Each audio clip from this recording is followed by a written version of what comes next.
British people are just getting the news that Boris Johnson will endure a no confidence vote tonight between 6 and 8 o'clock because the threshold for 15% of votes of no confidence from sitting MPs has been reached. Now, between here and 6 p.m. tonight, there's going to be a whole lot of very naive commentary going on. There's people who are absolutely sick to death of Boris Johnson, as I would think I am.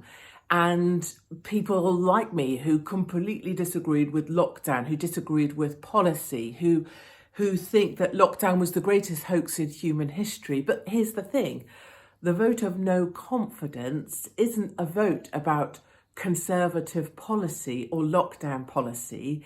It's a vote of no confidence in a Prime Minister that was just booed on the street during the Platinum Jubilee celebration, and a vote about him breaking his own rules with Partygate over lockdown. The second thing is that you always have to choose your monsters. So it's okay to say, he's a monster, but it's a bit like being on The Apprentice when you're the leader and people say, well, that's a shit idea.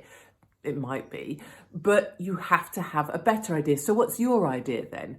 And I guess the question is, if not Boris, then who? Who is the better monster? Is it Gove, who would have locked us down harder even than Boris Johnson, who is a massive advocate for lockdown? And if you're talking about integrity, he's a guy who's kind of given the illusion of being married to Sarah Vine for all of these years. And I'm sure for many people, they see through that. Who is the better monster, if not Johnson? And it's a very sad state of affairs that that's your only choice, is monsters. And finally, you're going to see a lot of tweets from, MPs trying to say, I totally support the Prime Minister, and others saying, I voted no confidence, but we need unity in the party. What's actually going on right now is not that people are standing for what's right or what's wrong, or standing up for truth versus lies.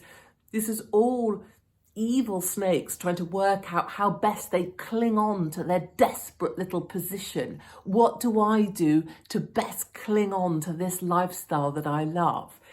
It's a horrible truth, but there is no integrity amongst any of them. That's why they're in the position they're in, because they were willing to lube up to climb the greasy pole.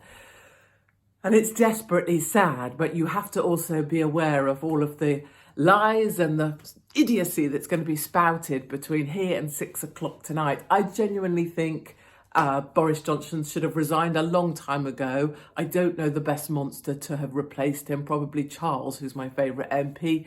I do think he will survive this no confidence vote because MPs are largely spineless and none of them have really a better plan.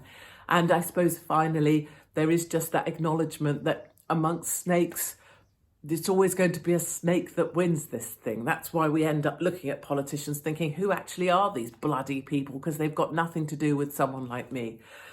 That's what's going on right now. No confidence vote at 6 o'clock. And whatever else comes of this, Boris Johnson will have been given a good pummeling, and the party will seek to draw a line under this and try and move this lumbering machine forwards.